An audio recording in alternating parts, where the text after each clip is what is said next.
우리 함께 하나님의 말씀 보겠습니다. 신약성경 마태복음 25장 19절에서 30절까지의 말씀입니다. 마태복음 25장 19절에서 30절까지의 말씀. 우리 말씀을 번갈아 가면서 읽도록 할게요. 제가 먼저 읽고 여러분들이 읽고 이렇게 번갈아 가면서 읽도록 하겠습니다. 읽겠습니다. 오랜 후에 그 종들의 주인이 돌아와 그들과 결산할세.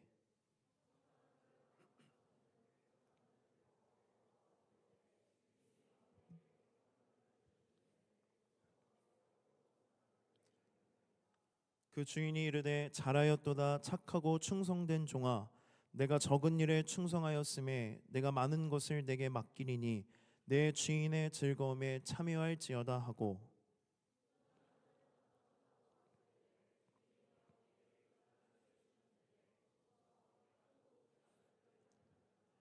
그 주인이 이르되 잘하였도다 착하고 충성된 종아, 내가 적은 일에 충성하였음에 내가 많은 것을 내게 맡기리니 내 주인의 즐거움에 참여할지어다 하고,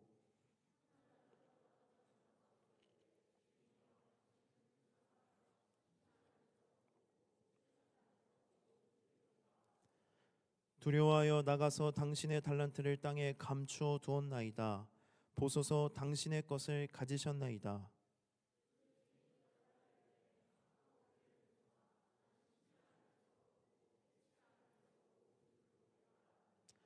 그러면 내가 마땅히 내 돈을 추리하는 자들에게나 맡겼다가 내가 돌아와서 내 원금과 이자를 받게 하였을 것이니라 하고,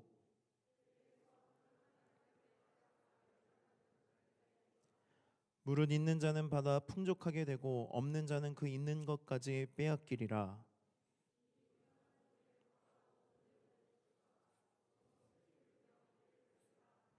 아멘. 오늘 설교의 제목이 우리 계산할 거 있잖아 어예요. 혹시 여러분 낙원의 밤이라는 영화 보셨나요? 넷플릭스에 보면 낙원의 밤이라는 영화가 나오는데요, 거기에 나오는 대사 중에 하나입니다. 사진 한번 띄워주실래요? 저는 낙원의 밤을 한 3번 본 것 같아요. 무슨 이유 때문인지 모르는데 볼 때마다 제가 집중해서 봤던 캐릭터가 뭐냐면 차승원이에요. 차승원이 극 중에서 마이사 역할을 하는데요, 그 사람의 생각이 뭘로 가득 차 있냐면 계산으로 가득 차 있어요.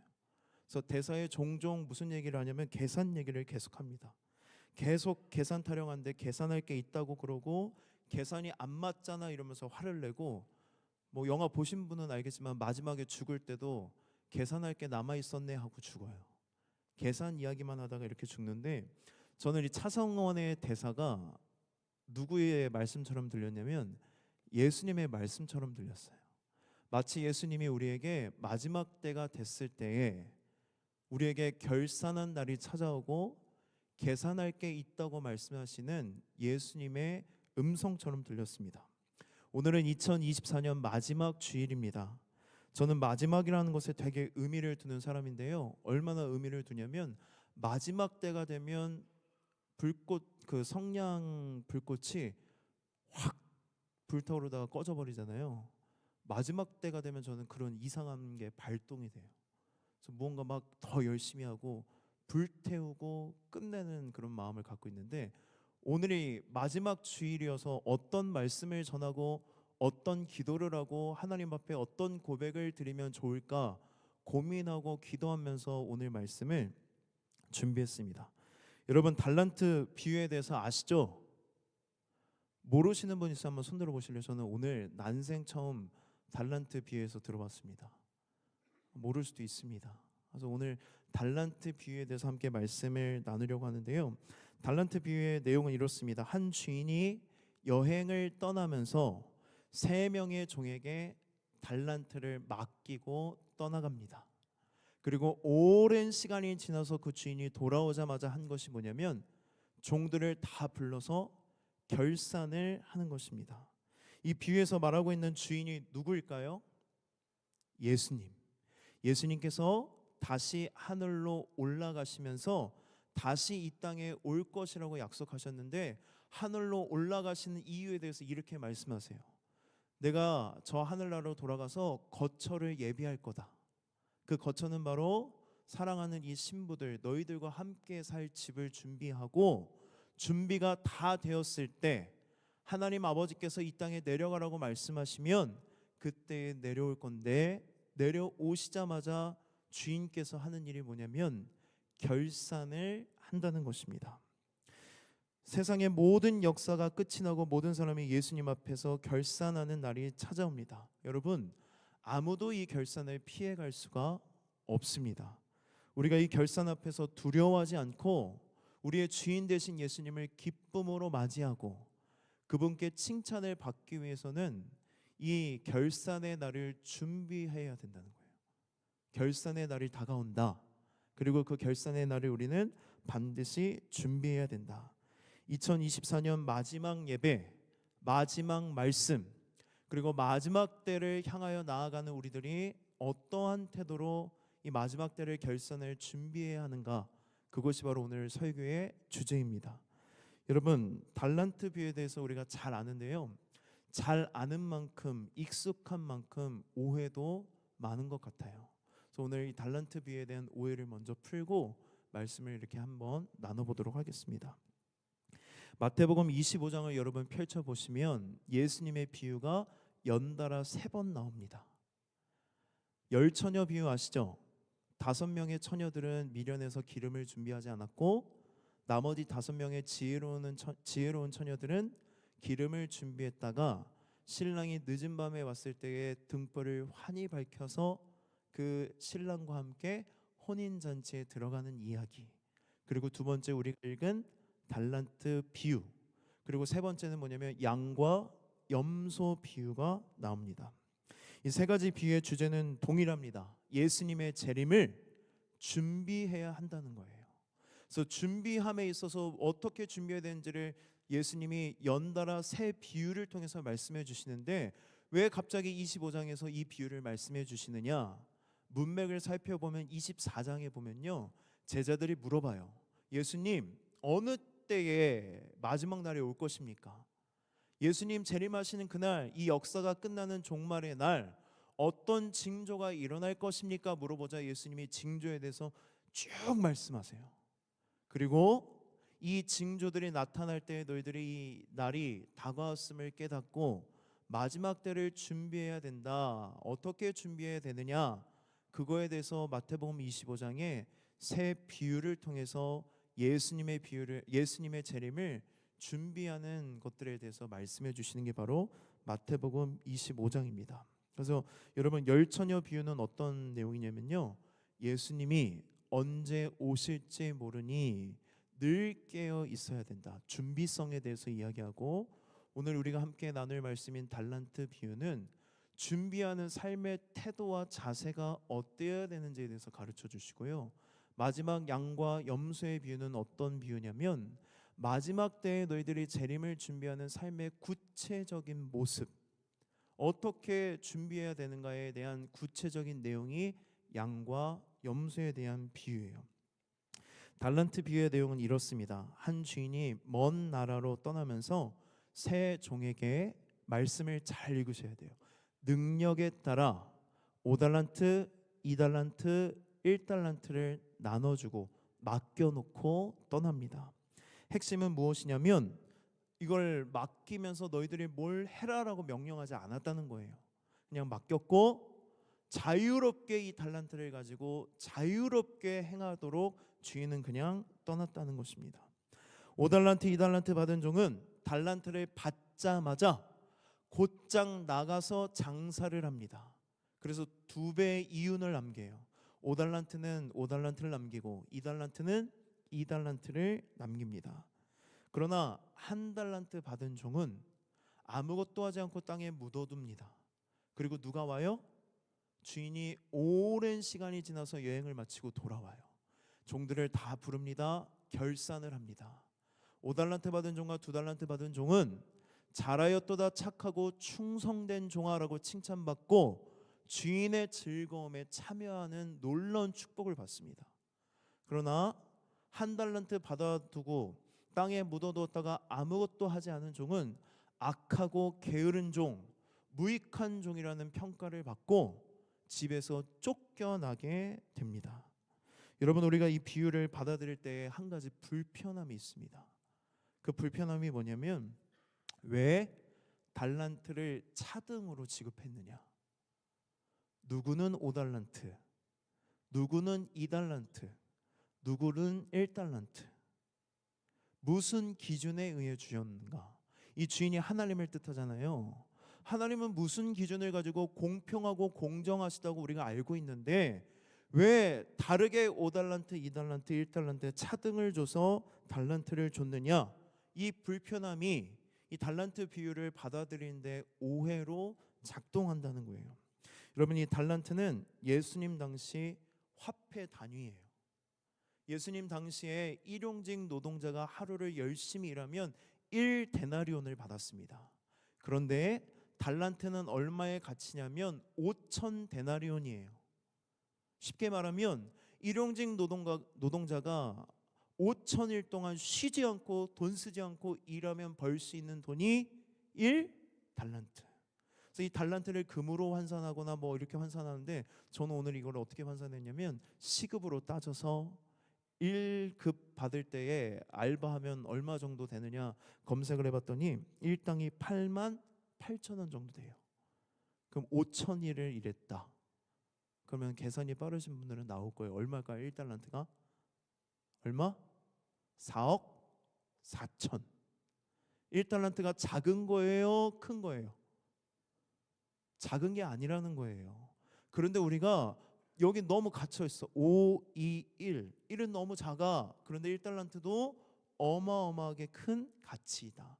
그리고 5달란트로 따지면 얼마예요? 4억 4천을 5로 곱하면 22억. 여러분, 어떤 미친 주인이 종들에게 22억을 맡기고 그냥 여행을 갑니까? 말이 되는 이야기예요? 되지 않는 이야기예요? 안 되는 이야기. 그리고 이 이야기를 듣고 있는 사람들은 제자들이에요. 1달란트를 만져본 적도 없던 사람들이야. 그럼 예수님이 이 이야기를 하는 이유는 뭐냐? 계산하지 말라는 거예요. 그리고 제자들도 그런 이해로 받아들이면서 이야기를 듣고 있는 거예요. 달란트의 차등은 중요하지 않다. 돈으로 생각하지 말아라. 돈의 유혹에서 벗어나면 여러분이 달란트 비유를 받아들이는 오해로부터 벗어날 수 있습니다. 그리고 중요한 포인트, 여러분 5달란트 22억 하면 여러분 어떤 상상하세요? 뭐 이걸로 어떻게 투자하고 어디다 집을 사고 차를 바꾸고 직장을 때려치고 이런 상상하잖아요. 그런데 여러분 중요한 게 뭐냐면요, 달란트를 준 게 아니라 맡긴 거예요. 뭐라고요? 그러니까 종들에게 야 너네들 좋으니까 내가 주고 갈게가 아니라 맡기고 갔다고 하면 이 달란트는 내 거예요? 내 게 아니에요? 주인의 것이에요. 그러면 이 달란트의 비유의 오해로부터 우리가 더 벗어날 수 있다. 여러분, 여러분들에게 주어진 모든 것들은 다 누구 것입니까? 하나님의 것입니다. 믿으십니까? 여러분 믿음으로 고백하셔야 돼요. 내가 가지고 있는 모든 것들 다 누가 주셨다? 하나님이 주셨고, 완전히 준 게 아니라 뭐 하셨다? 맡기셨다. 그러면 이것의 주인이신 하나님을 위해서 맡긴 것을 사용해야 된다는 거예요. 그렇다면 우리가 이 오해로부터 벗어날 수 있습니다. 그리고 달란트에 대해서 여러 목사님들이, 저도 옛날에 그런 실수를 했던 것 같은데, 탤런트가 이 단어에서 파생되거든요. 탤런트가 뭐예요? 재능, 능력 같은 거잖아요. 그래서 달란트를 재능으로 비유해서 설교를 풀어갈 때도 있는데, 문제가 뭐예요? 그러면 어떤 놈은 태어날 때부터 몇 달란트 받고 태어나고 5달란트 받고 태어나요. 어떤 사람은 1달란트. 하나님이 이렇게 불공정한 분이실까? 달란트는 절대로 여러분 재능이나 은사나 능력이 아니라는 거예요. 그냥 당시 화폐 단위이고, 그것을 가지고 하나님께 영광을 돌리기 위해 하나님 우리에게 맡겨주셨다는 거. 그럼 여러분 한번 질문해 보겠습니다. 5달란트 받고 싶으세요? 1달란트 받고 싶으세요? 몇 달란트? 5달란트. 22억. 네. 5달란트, 1달란트. 5달란트 기억하겠습니다. 5달란트 받고 싶다고 말씀하셨죠? 달란트를 어떻게 이해하는 게 가장 적합할까? 주인이 종에게 달란트를 맡길 때에 말씀을 보면 뭐에 따라 주었다고 해요? 능력에 따라 주었다고 기록되어 있습니다. 그런데 이 능력이라는 것은 우리가 생각하는 그런 능력이 아닙니다. 이것은 단지 재능과 능력의 차원이 아니라, 잘 들으세요, 사명의 차원이에요. 사명의 차원. 달란트는 능력, 은사 아니다. 사명의 차원이다. 그러니까 지금 이 달란트의 양적인 차이는 너가 잘나서 5달란트, 너가 못나서 1달란트가 아니라 뭐의 차이냐면 여러분, 책임의 차이예요. 책임. 내 주인이 우리에 대해서 가장 잘 알잖아요. 가장 잘 알기 때문에 가장 잘 아는 종들의 능력에 따라, 사명에 따라, 그들의 책임감에 따라 믿고 맡길 만큼 주신다는 것입니다. 그러면 달란트에 대한 오해가 다 풀리죠. 5달란트, 2달란트, 1달란트는 돈의 차이, 능력의 차이가 아니라 사명의 차이, 책임감의 차이라는 것입니다. 그럼 물어보겠습니다. 다시, 차등을 나눠 지급한 것이 공정한 것입니까? 불공평한 것입니까? 공정한 거죠. 왜? 책임감이 없는 사람에게 많은 것을 맡길 수 없기 때문에, 사명감이 없는 사람에게 사명을 맡길 수 없기 때문에. 그래서 여러분, 이것을 이렇게 생각하시면 돼요. 그러니까 이게 계급으로 생각하지 마시고, 내가 무언가 하나님이 나에게 맡겨주셨을 때 내가 그 맡긴 것들에 대해서 충성을 다하면 하나님이 더 맡기신다는 거예요. 칭찬의 내용을 잘 보세요. 잘하였도다 착하고 충성된 종아, 네가 적은 일에 충성하였으니 내가 많은 것을 뭐 한다고 해요? 맡길게. 그래서 우리 교회 안에도 여러분, 여러 가지 사역을 감당하는 지체들이 있고, 한 가지 사역을 감당하는 지체들도 있고, 한 가지 사역을 감당하지 않는 지체들이 있다는 거예요. 그럼 우리가 이 말씀을 통해서 뭘 깨달아야 되느냐? 올해는 내가 아무것도 감당하지 않았더라면 내년에는 한 가지는 꼭 해야 되겠다.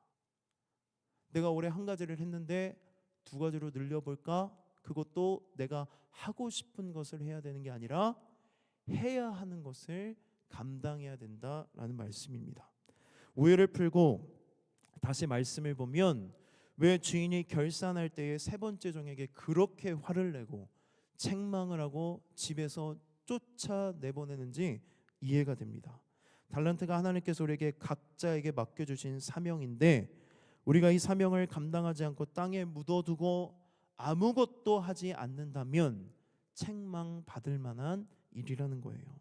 누구보다 우리를 아시는 하나님께서 능력에 따라 나눠주셨습니다. 절대로 과하지도 덜하지도 않게 우리에게 딱 맞게 달란트를 나눠주셨어요. 우리가 감당해야 하는 사명이기 때문입니다. 때로는 사명이기 때문에 부담스럽고 어려울 수도 있지만 감당 가능하기 때문에 하나님이 능력에 따라 나눠주셨다는 거예요. 그리고 하나님은 야, 이 일 해 라고 그냥 그 일만 맡기는 것이 아니라 그 일을 감당할 수 있는 능력도 주시고 지혜도 주시고 사람도 붙여주신다는 거예요. 그럼 결국엔 이 능력에 따라 나에게 맡겨진 일을 우리가 어떻게 해야 돼요? 충성스럽게 해야 된다는 것입니다. 우리가 감당해야 하는 이 사명을, 이 땅에서 이 맡겨주신 사명을 감당하면서 우리는 재림의 주님을 기다려야 합니다. 그렇다면 왜 세 번째 종은 실패했을까? 오늘은 성공 사례를 들여다보지 않고 실패 사례를 좀 들여다볼게요. 첫 번째, 두 번째 종 말고 세 번째 종이 왜 실패했는가? 준비 자세가 잘못됐다는 거예요. 우리 24절 말씀 한번 읽어보도록 하겠습니다. 시작.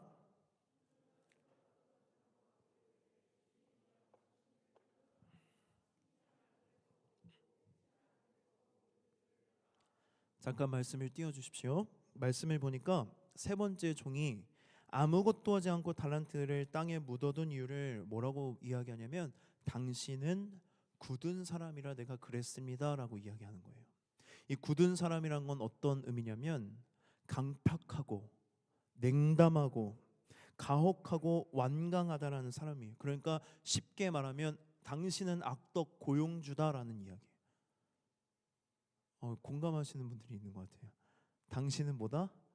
악덕 고용주다. 그래서 내가 이 일을 했다 안 했다?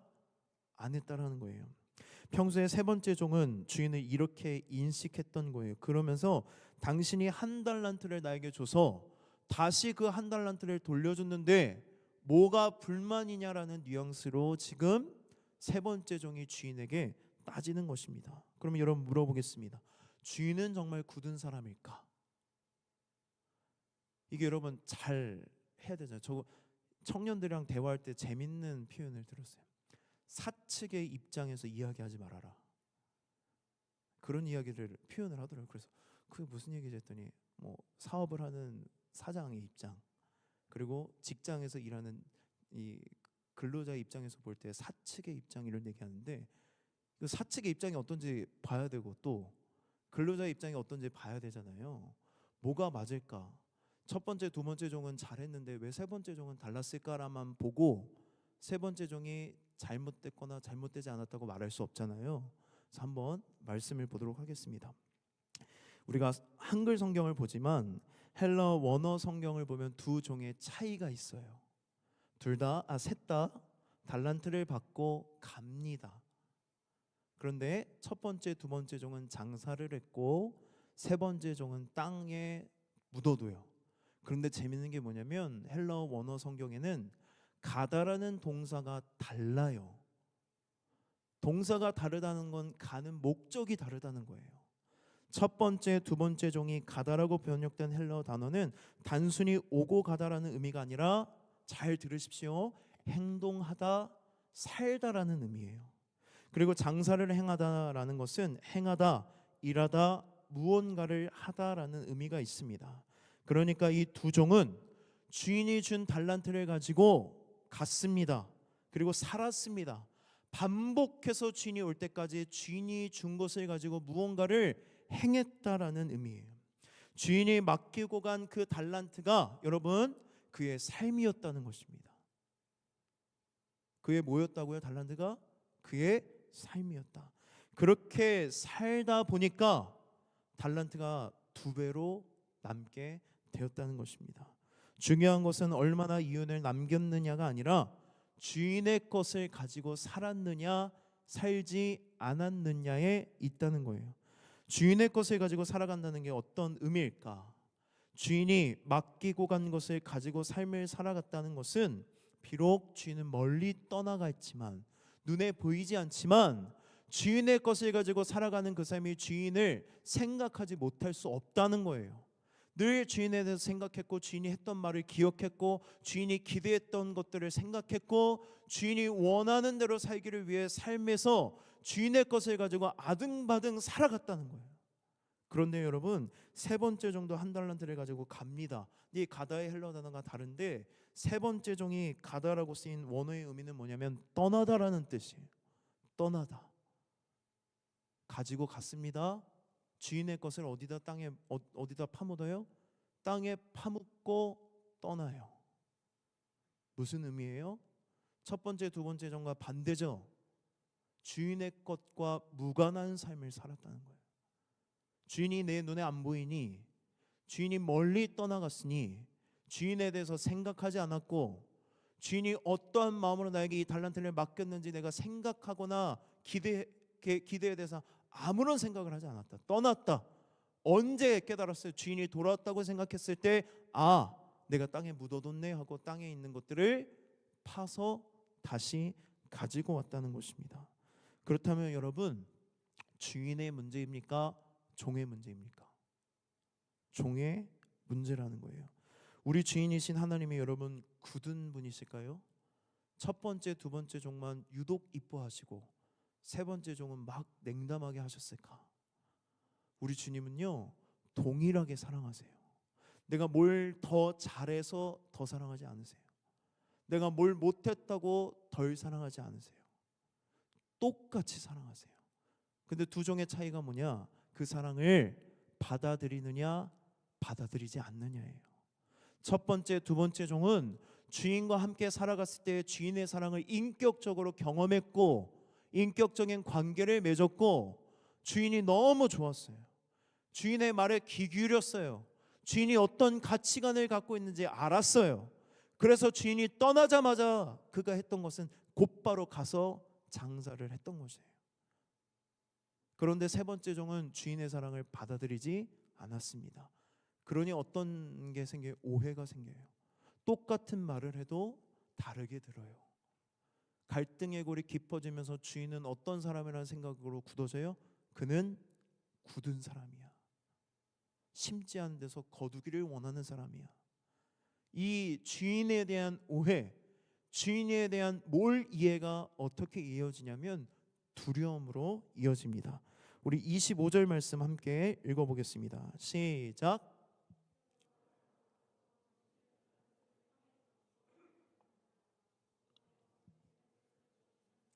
아멘. 주인을 잘못 이해하다 보니 두려움이 생겼고, 여러분 두려움이라는 감정은 우리를 어떻게 하냐면 움츠리게 만들어요. 아무것도 하지 못하게 만들어 버립니다. 그래서 세 번째 종은 아무것도 하지 않고 한 달란트를 땅에 묻어두었던 것입니다. 여러분, 우리가 언제 두려움이라는 감정을 느끼는지 아세요? 우리의 주인이신 하나님의 사랑과 신뢰를 믿지 못할 때 우리 안에 뭐가 찾아오냐면 두려움이 찾아옵니다. 요한일서 말씀처럼 사랑 안에는 두려움이 없고 온전한 사랑은 두려움을 내쫓습니다. 믿으십니까? 여러분이 온전한 사랑이 뭔지 아세요? 우리를 온전히 사랑할 수 있는 유일한 분, 하나님의 사랑만이 우리 안에 두려움을 내쫓는다는 거예요. 그렇다면 여러분 이렇게 생각하시면 돼요. 내 안에 두려움이 있어요. 그럼 내가 지금 뭘 신뢰하지 못하고 있다는 거예요?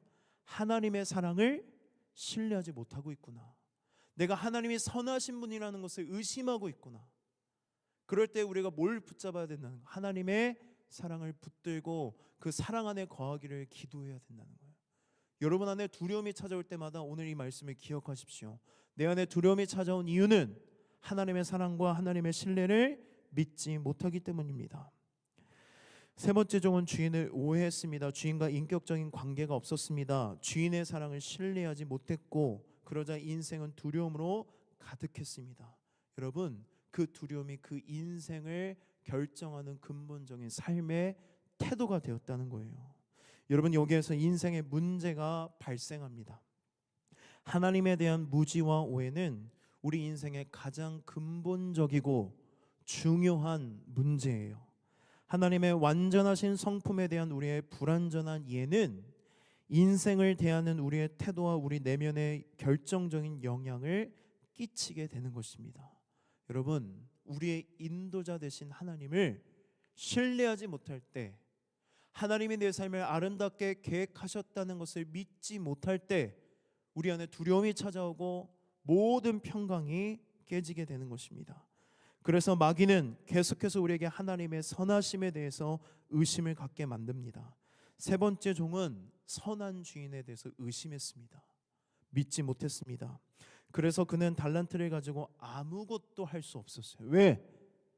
그는 굳은 사람이라 내가 이것을 가지고 무언가를 했을 때에 원금을 잃어버리면 나에게 어떤 가해를 갈지 모르겠다는 두려움 때문에 자신의 모든 인생의 가능성을 어디에 파묻었습니까? 땅에 파묻어 버린 것입니다. 이 두려움은 게으름으로 이어졌습니다. 그래서 주인은 종을 아주 무섭게 책망하는 거예요. 왜 그래요? 하나님이 주신 시간을 허비했기 때문에, 하나님이 맡기신 사명을 감당하지 않았기 때문에, 그리고 가장 결정적인 것은 무엇이냐면 하나님을 하나님으로 신뢰하지 않고 믿지 않았기 때문에 주인은 종을 호되게 혼내고 집에서 내쫓은 거예요. 여러분, 우리가 이 달란트 비유에서 오해하시면 안 됩니다. 맡긴 일을 감당하지 않은 게 뭐가 큰 일이라고. 그 맡긴 일을 감당하지 않았던 이유의 근본적인 원인이 뭐예요? 하나님을 신뢰하지 않았기 때문에 불안에 떨었고 두려움이 가득했고 아무 일도 하지 않았다는 것입니다. 우리 26절 말씀 함께 읽어보겠습니다. 시작.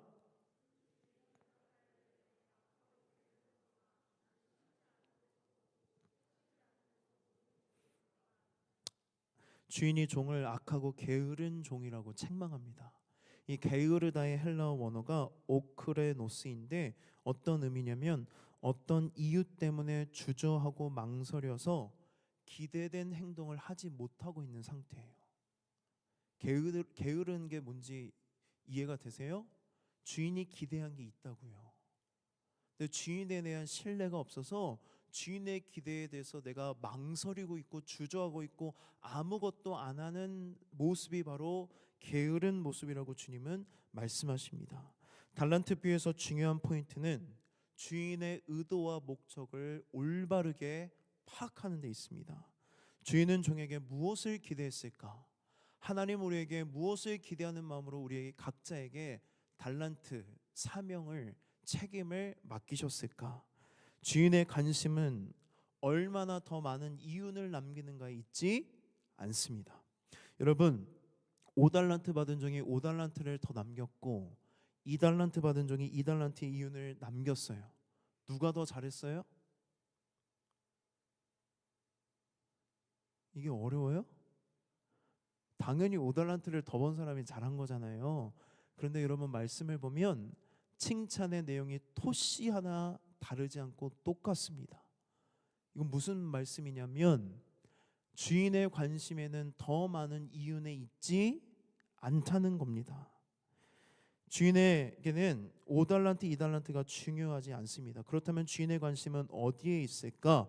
주인은 종들에게 주인을 신뢰하는 마음으로 주인이 준 달란트를 가지고 모험을 떠나기를 원했다는 거예요. 뭐를 떠나기를 원했다고요?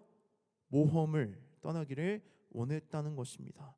자신을 신뢰해주는 주인의 기대에 따라 주인의 것을 가지고 삶을 살아가기를 바랬던 것입니다. 그래서 주인의 마음을 알았던 두 종은 주인이 준 달란트를 가지고 뭘 해요?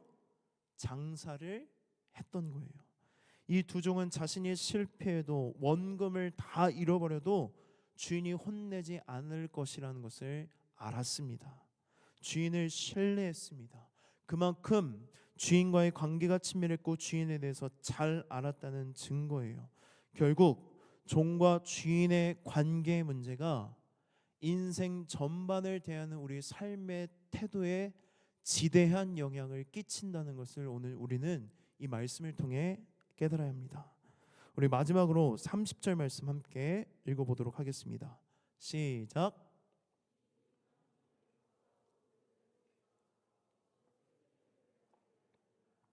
아멘. 결국 주인이 세 번째 종을 악하고 무익한 종이라고 말하고 집에서 쫓아보내요. 여러분 이게 예수님의 재림에 대한 비유잖아요. 집에서 쫓겨났다는 건 어떤 의미예요? 지옥에 갔다는 의미예요. 무시무시한 비유죠. 이 비유를 간단하게 받아들이면 안 된다는 거예요. 달란트를 가지고 사명감과 책임감을 다해 살지 않는다면 우리는 천국에 들어갈 수 없다는 의미입니다. 그런데 이 마지막 평가를 보세요. 악하고 게으른 종에게 뭐라고 이야기하냐면 무익한 종이라고 해요. 무익하다. 무익한 종의 반대가 뭘까요? 반대.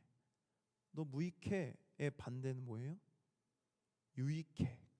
그런데 첫 번째와 두 번째 종을 평가할 때 유익한 종이라고 하지 않고 착하고 충성된 종이라고 이야기해요. 여러분, 무익한 종의 반대의 개념은 유익한 종이 아니라 어떤 종이라는 거예요? 충성된 종이라는 것입니다. 충성이라는 개념은 태도에 관한 문제예요.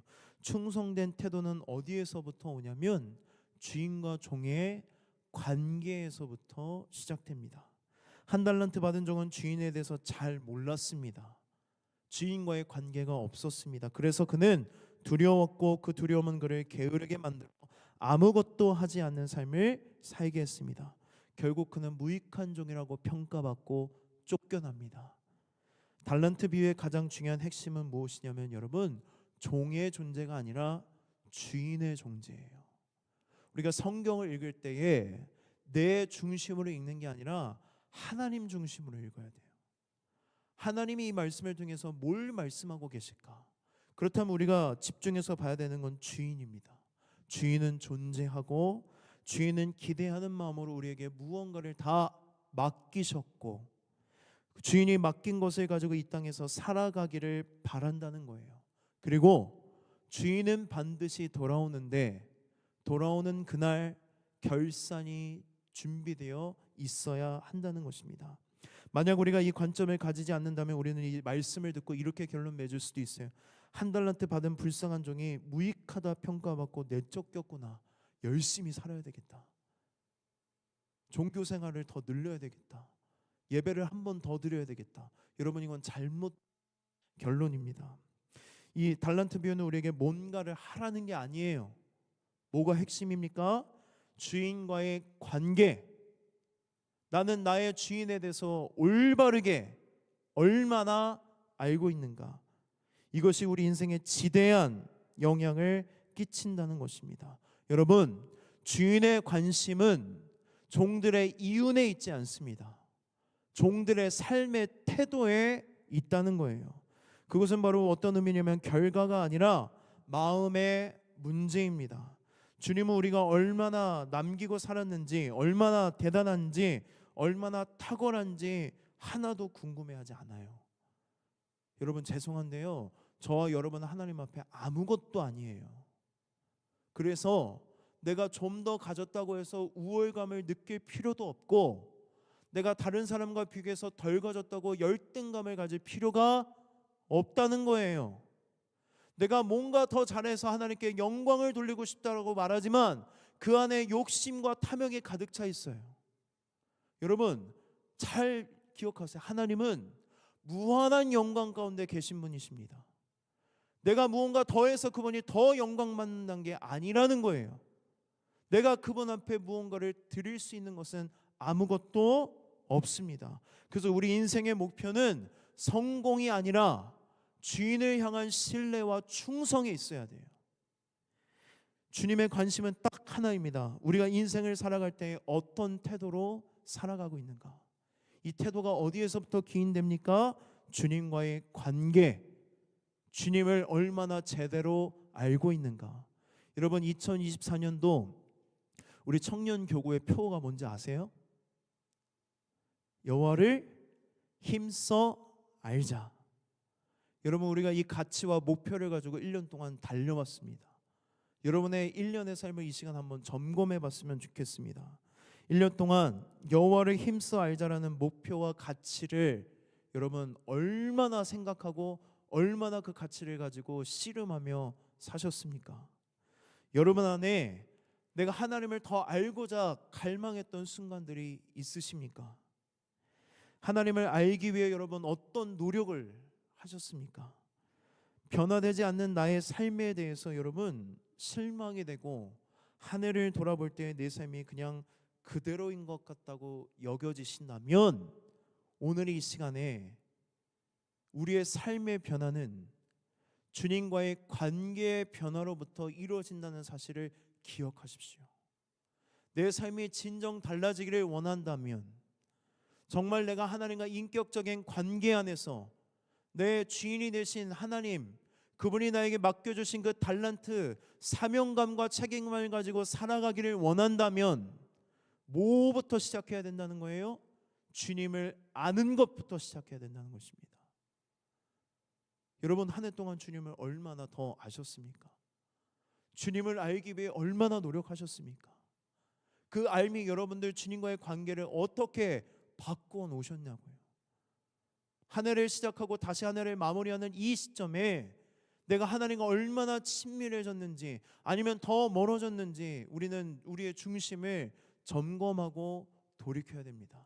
왜 하나님께서 오늘 2024년 이 마지막 예배 때 이 말씀을 듣게 하시는가? 여러분들에게 기회가 있다는 거예요. 아직 결산의 때가 오지 않았다는 거예요. 결산의 때가 오면 기회가 없지만 결산의 날이 이르기 전까지는 우리에게 무한한 기회를 하나님이 주십니다. 그렇다면 우리가 이 말씀을 듣고 찔림이 있고 내 삶에 변화가 있기를 원하며 하나님을 더 알고자 하는 갈망이 있기를 원하신다면 오늘 이 시간 하나님 앞에 간절하게 기도하시고 회개하십시오. 돌이키십시오. 그러면 우리 주님께서 우리의 관계를 회복시켜 주시고 맡겨주신 달란트대로 살아갈 수 있는 사명감과 능력과 지혜와 인력을 붙여주실 줄 믿습니다. 여러분, 그런 변화가 있기를 원하십니까? 원하십니까? 여러분, 이 한 해를 마무리할 때에 그냥 뜨뜻미지근하게 마무리하지 마시고 깔끔하게 마무리했으면 좋겠어요. 내가 한 해 하나님 말씀대로 살지 못했다면 오늘 회개하시고 하나님과의 관계를 재정립하시고 변화된 채로 새해를 맞기를 원한다고 하나님 앞에 간절히 기도할 때에 하나님께서 우리에게 은혜를 부어주셔서 우리를 회복시켜 주시고 새롭게 하시고 하나님이 주신 달란트에 맞게 살아가게 하실 줄 믿습니다. 그리고 여러분, 한 가지 더, 새로운 시작을 앞두고 두려움 가운데 있는 분들, 오늘 말씀을 잘 기억했으면 좋겠어요. 두려움은 어디에서부터 시작된다? 하나님을 신뢰하지 못할 때. 혹여나 내가 두려움 가운데 하나님을 신뢰하지 못하고 있다면 이 시간 그 하나님을 온전히 신뢰하고 싶다고, 내 안에 두려움이 다 떠나가고 자유한 마음으로 기대와 사모함을 가지고 이 인생을 살아가기를 원한다고 이 시간 하나님 앞에 찬양하고 기도하고 결단의 자리로 나아가도록 하겠습니다.